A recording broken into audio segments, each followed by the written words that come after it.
Hello, this is Hanif. Welcome to the Live Coding channel. And in this tutorial series, you'll learn Python by doing some great exercises. So let's get started.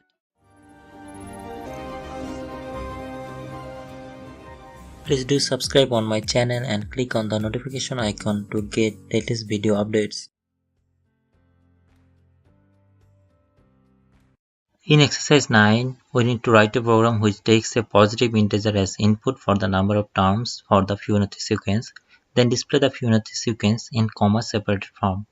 So sample output look like this, and I have also given you the formula. You can use that formula to get the nth term for the Fibonacci sequence. So give it a try. And please pause the video and give it a try by yourself before seeing the solution. Thank you.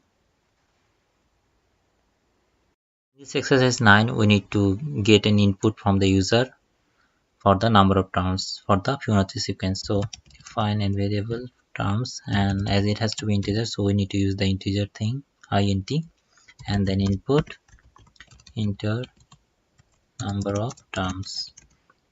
Okay, and we also would like to store all the values in a list. So define a values list. It is a blank, nothing in there. And now we have the formula for the nth term for the Fibonacci series, so we need to define that here. So if term, then pass that nth term. So if the term number is 0, so it will return 0. If n is equal to 0, so it will return 0. If it is 1, so that if it's first term, so it will return 1. And for other terms, it will basically return the summation of previous two terms. So return if term n minus 2 plus if term n minus 1, so previous two terms. Okay, now we need to get all the terms values.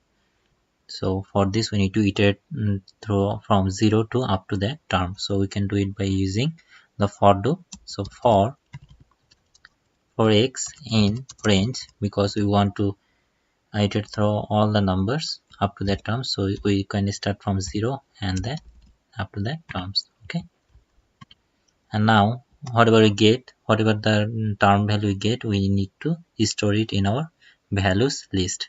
So we can do it by values.append, and we also would like to store that term as a string. So we need to use that string, and then we need to call that fterm function. So basically it will pass that x value in the fterm function. So x. Okay,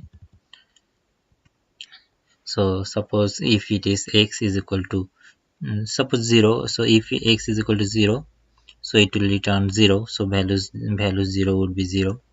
So and if it is like 1, so it will 1. Then if it is 2, suppose if term is x is equal to 2 here, so it will come to here. So and then it is not 0, it's not 1, so it will come to the else. And then what it does, it basically does, if it will call this function again. So it is a recursive function. So n minus 2. So I just give you an example. I just give some explanation. Suppose if term is 2, now x, the value of x is now 2. So what it does, it will come to that else condition, because these two conditions are not satisfied. So it will come to the third condition, that is else condition, and it will do that line, come to that line. So if term 2 minus 2 plus if term 2 minus 1. So if term 2 minus 2, that is if term 0, so it will return 0. So 2 minus 2 is 0. So if n is equal to 0, so it will return 0. And then if term 2 minus 1, that is 1. So and it will come here. So the value of n is 1. So it will return 1. So 0 plus 1 is equal to 1. So if term 2 will be 1. So by this way it actually calculate the previous two terms summation and append that value to the list. Okay, So we got our list, we got all the values for our terms up to the terms, and now we need to display it using comma separated form. Okay, so how we can do that? So first the Fibonacci sequence. Okay, and then we would like to print all the list values using comma separated form. Okay, so what we can do, we can use that join function to print all the numbers using comma or whatever symbol we would like to do. So we need to call that join, and it actually takes an iterable object as its argument. So in our case values is a iterable item because it's a list, so we need to pass that values here. So and by this way it will actually print all the terms in a comma separated form. So if we now run it, so number of terms, suppose 5. So you can see the Fibonacci sequence is 0 1 1 2 3, and if we again run it, number of terms is equal to tens, so it will be like 0 1 1. So you can see 0 plus 1 is equal to 1. So this term is basically the summation of previous two terms. This term 2 is the summation of 1 and 1 plus 1, so 2.